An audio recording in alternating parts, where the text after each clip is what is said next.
But if you're from the country, that's called street smarts, right? But if you're from the country, you didn't grow up in that kind of environment, and therefore you don't have that kind of cynicism. You don't have that kind of paranoia when it comes to dealing with people. You don't have the initial mistrust that most city kids would have grown up with, basically. Yes. Okay. Now, going back to the internet, we grew up with the internet.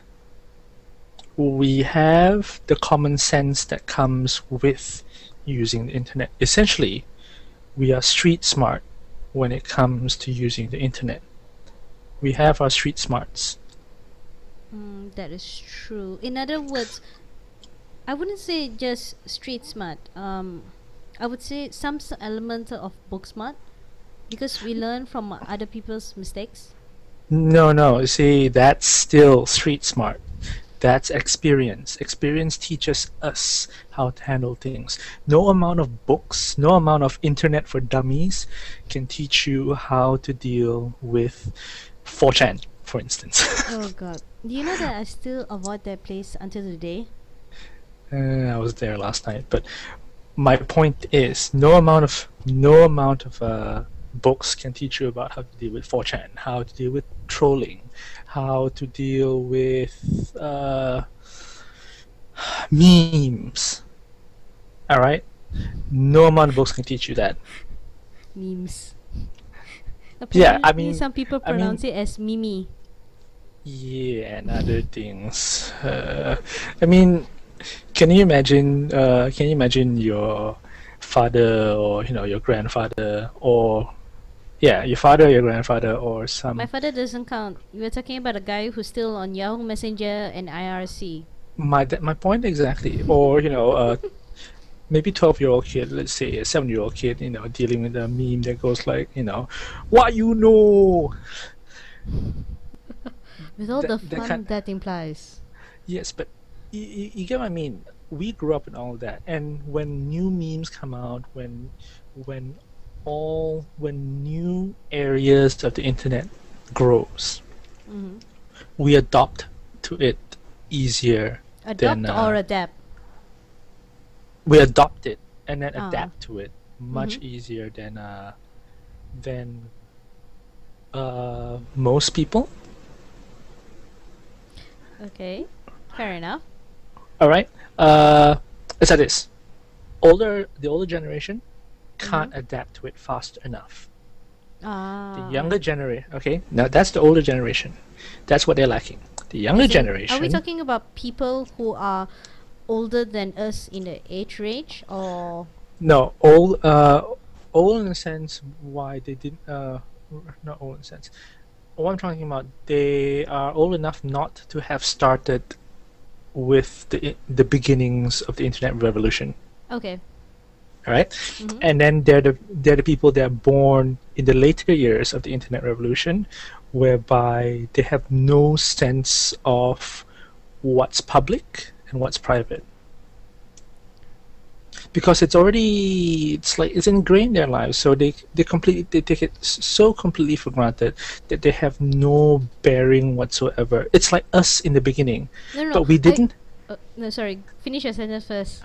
It's like us in the beginning, but we didn't have that much opportunity to bear ourselves in public.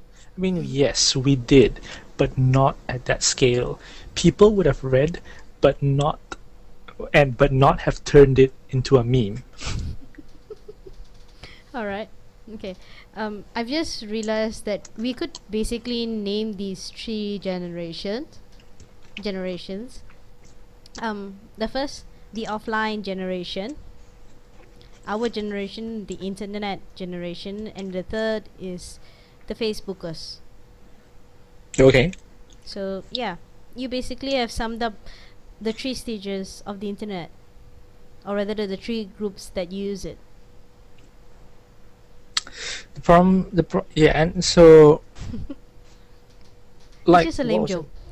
Yeah, but what was in public parts, right, was that Facebook, Twitter, all this, they were built on the internet generation, those of us who grew up with the internet. So common sense on how to use the internet was already there. So, and that's why he kind of argued that this is why stuff like privacy policies and stuff and all that wasn't put in because it really wasn't considered. It wasn't really that important, I would say. Not in those days. Because you really It's not. didn't know what you're getting to. No, it's not really that important. It's not. It wasn't a priority, I would say. Because It's the like thing putting it's like putting a label on an iron saying caution, iron is hot. We know the iron is hot, but there are people that are idiotic enough to realize iron is oh, it's an iron, so therefore I have to touch it. I no, it's burn. called wet But paint. no, wet paint is a bit too Caution, vague. wet paint. And then you will have people who will go up to the bench and touch it to see if it's wet. No, that's a different example altogether. No, but the I'm thing just is, saying. okay, go I'm ahead. what I'm trying to say is we uh the whole privacy policy and then stating things word for word is to combat the lack of common sense that is on the internet, and it's also to cover their bases. There's no way to do it. It's just to cover their asses. All right, that this is what we're gonna do. I mean, this is what You're making me think of the mistakes governments always seem to do whenever something new comes up or whenever they are faced with something that's completely alien or something that they never expected to happen, which is to over legislate and to go too deep into the details of how it could happen and what kind of policies or actions will they take. So yeah, it, but when you realize that half the time it's really needed because people lack common sense, but it's not surprising.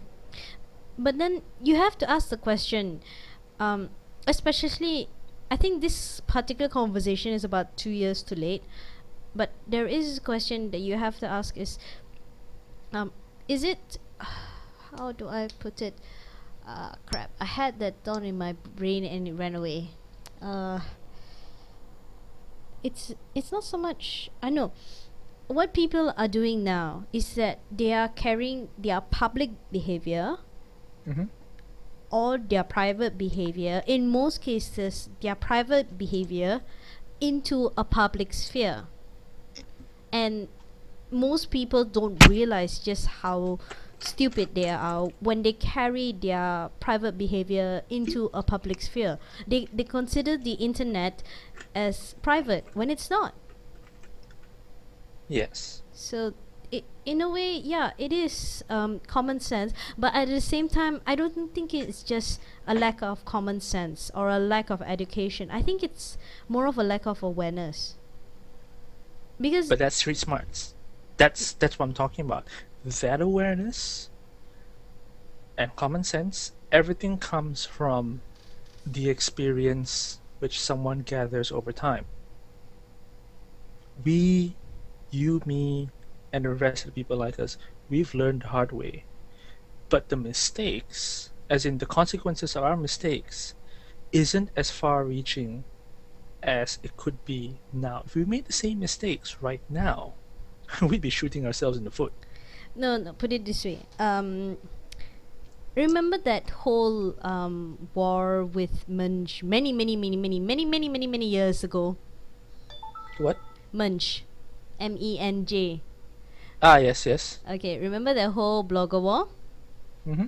Now, I think it would be fair to say that when that happened, we had like about what, maybe 20, 30 people talking about it, and yeah, I nobody was in the would. paper. Hmm?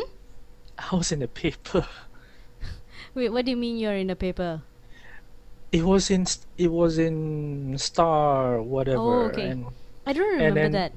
Oh, I still have the newspaper clippings. Send, send, So send, send. But in any case, put it this way.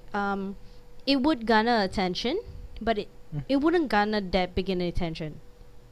As in, people would read it and it's like, bleh, no one cares. But if that same war were to happen with our repetitions now and the kind of reach and friends we have, or the networks we have, the drama would have been far more fantastic, and it would have that's what been I'm far saying. longer. That's what I'm saying. If we made the same mistakes that we made before in this present internet time, it would be far worse. No, not far worse. The No, the damage would. length of time. The length of time. What length And of time? as in, um, the drama that we had would have. It's not the. It's not. I'm not talking about drama. I'm talking about the damage. Oh, the damage The would have. consequences of our actions, which I'm drawing parallel to people today. All right, the damage that we would have done to ourselves, to our reputations, especially, and even to our future careers would be very bad. I wouldn't say it would be bad. I would say it would be deadly. I'm stating word for word. I'm not emphasizing it as it is. I'm just saying it's very bad. Okay. Now, I'm using it deadly because the amount of threats I've heard and stalking happening against bloggers who get into these kinds of dramas these days are terrifying. Yeah, but see, look, we come from a generation where we meet someone online and we can talk to them and eventually meet them in person. We would think twice about, let's say, if our kids were to do it. True. Put it this way. We come from a generation who thought it was perfectly okay to trade email addresses, blog links, and back in the day, even LinkedIn profiles with a complete stranger. Yes. Doing that now would seem. I don't do that now. See, I can't do that now. I'd be like, oh, spam. Pretty much. Spam. Okay, and I'm going to end the recording now and see how that turned out.